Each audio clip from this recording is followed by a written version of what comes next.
Un homme qui n'a plus de projet est un homme mort. Quel que soit le projet, petit, moyen ou grand, il faut toujours avoir des projets. Je crois que tout être humain recherche une forme de reconnaissance.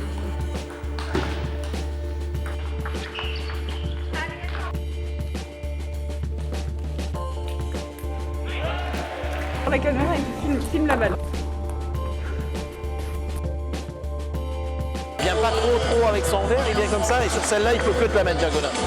On s'engage pour servir et non pas pour se servir.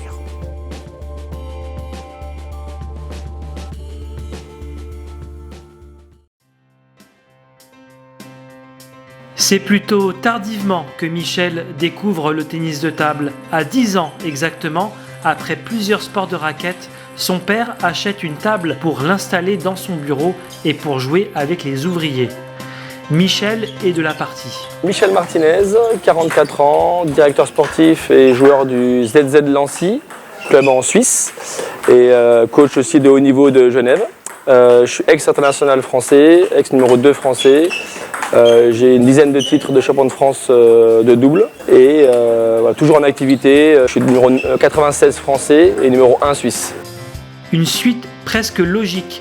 Il prend sa première licence à Annecy sous les ordres du papa de Claude Bergeret. Et c'est rapidement que Michel obtient des résultats en devenant le 5e meilleur joueur français en benjamin. Dès la catégorie minime, Michel remporte ses premières médailles aux championnats de France en terminant vice-champion, puis champion de France l'année suivante. Ça m'a motivé, ça m'a donné confiance et ça a donné de l'élan à ma famille pour investir du temps et de l'argent en moi. Il est 5e meilleur cadet européen.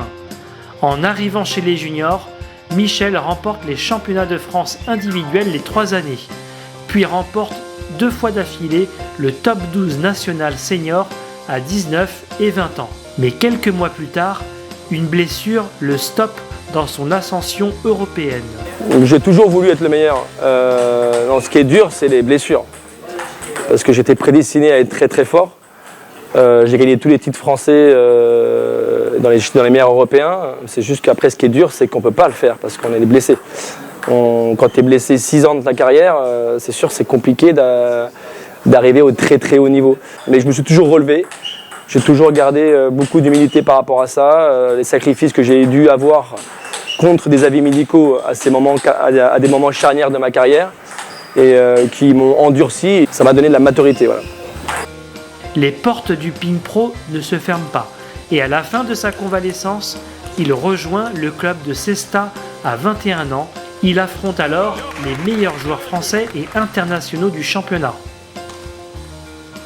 C'était dur de parler des 4 mousquetaires et des autres.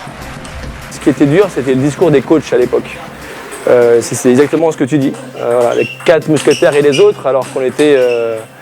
on essayait de se faire une place, de frayer un chemin. Évidemment, ça... Mais bon, moi, je les ai connus vraiment très tôt dans ma carrière. Après, j'avais jusqu'à 20 ans. Il y a 20 ans, j'ai eu 4 ans de blessure et après, Philou n'était plus là. Donc j'ai eu vraiment les 4 mousquetaires plus tôt dans ma carrière. Donc j'ai pas eu de... Non, moi je trouve que j'ai eu de la chance d'être dans ce moment de vie du ping-pong avec un Gatien qui était au plus haut de son niveau, qui a donné de la visibilité dans le ping-pong. C'est grâce à lui que peut-être des milliers de joueurs en vivent actuellement vivent du ping-pong en France, parce qu'il a donné une telle image au ping-pong. Donc moi franchement c'est que du bonheur, j'ai aucun remords, aucune jalousie par rapport à ça, que du positif. J'ai quelque chose à te montrer. Oui.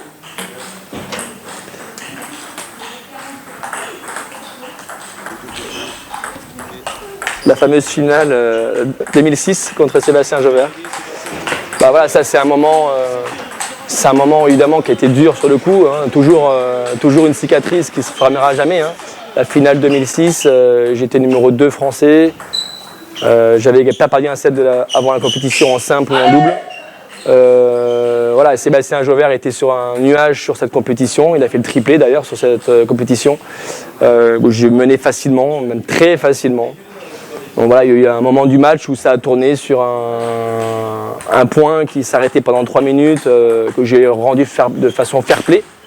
Un doigt raquette à 2,096 pour moi, que maintenant c'est autorisé, mais maintenant, à cette époque-là, c'était pas autorisé. que j'ai rendu fair play, mais de façon logique. Hein. Et il y a eu 2-3 minutes d'arrêt et de remerciements, d'applaudissements, d'incompréhension des arbitres, d'imposer ce choix à l'arbitre, ce qui n'était pas facile, et ça m'a un peu sorti du match.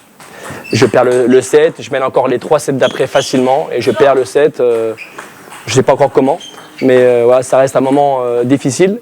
Et en plus, 2006, c'est une année où j'ai gagné le top 24, où j'avais gagné 18 top 100 mondial, mais c'est aussi l'année où mon père est décédé, 2 mois après cette finale, donc c'est une année un peu particulière, donc, où j'ai joué mon meilleur niveau, un de mes meilleurs niveaux, mais avec le décès de mon père en parallèle, qui était dur à accepter.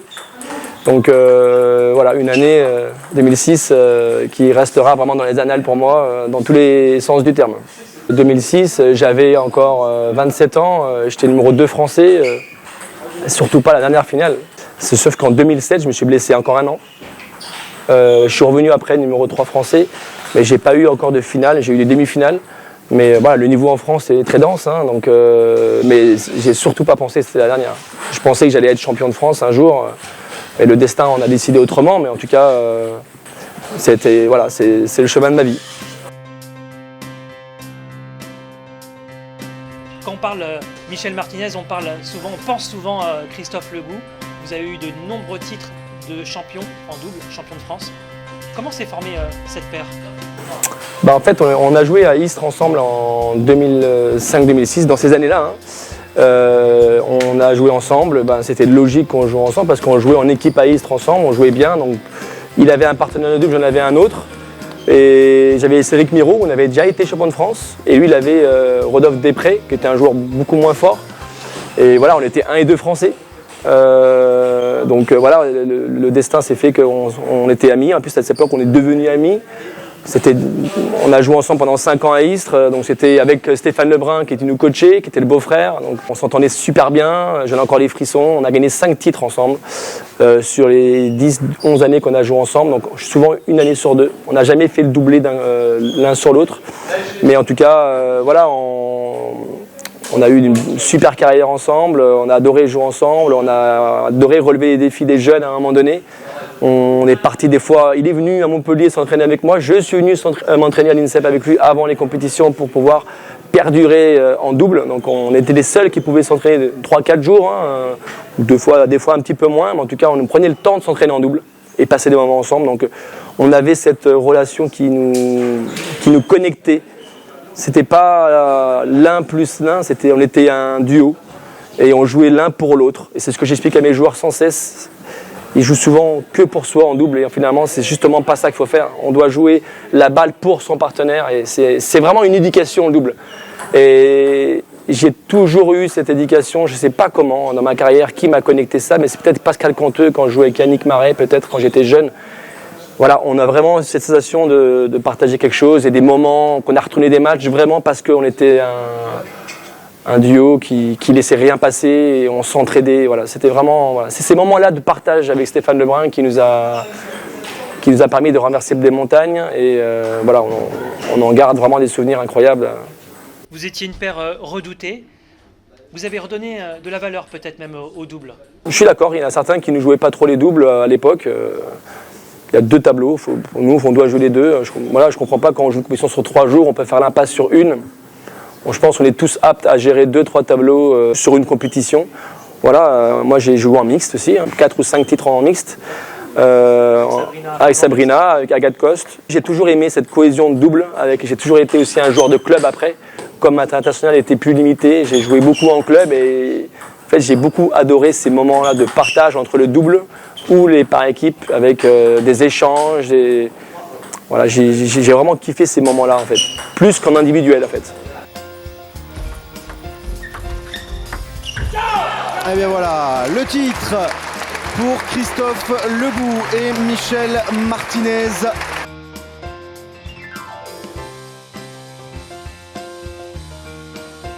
Et c'est fini, ils sont champions de France, Christophe Legou, Michel Martinez, les gars d'Istres sont champions de France 2009 du double. J'essaie de ne pas reproduire les erreurs de mes prédécesseurs, des coachs ou des managers que j'ai eus. J'en ai croisé un paquet, des managers ou des coachs.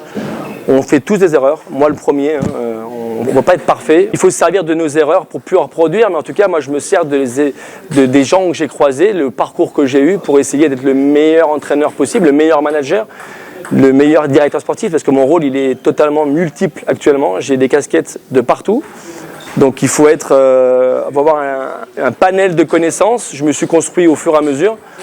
Des fois, il y a des tâches que je fais, mais que je suis en train d'apprendre en fait.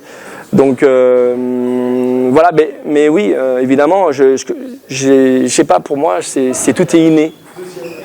Le ping-pong, je sais pas, j'ai ça en moi, je comprends ce qu'il faut faire en fait. Je sais pas pourquoi.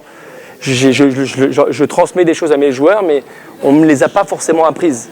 D'ailleurs, on ne me les a pas apprises. Mais pour moi, tout a du sens. Un déplacement se fait de façon...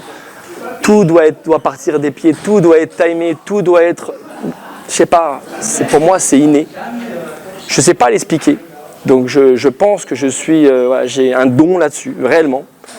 Mais par contre, des fois, de transmettre l'information, des fois, c'est pas simple, parce qu'on arrive du haut niveau, et des fois, on a affaire à des joueurs qui sont en début de carrière, en milieu de carrière, et là, par contre, ça, c'est un défi pour moi, de transmettre l'information le mieux possible à leur moment de la carrière. Et ça, j'ai beaucoup à apprendre, j'apprends tout le temps, qui percute l'information et qui l'intègre.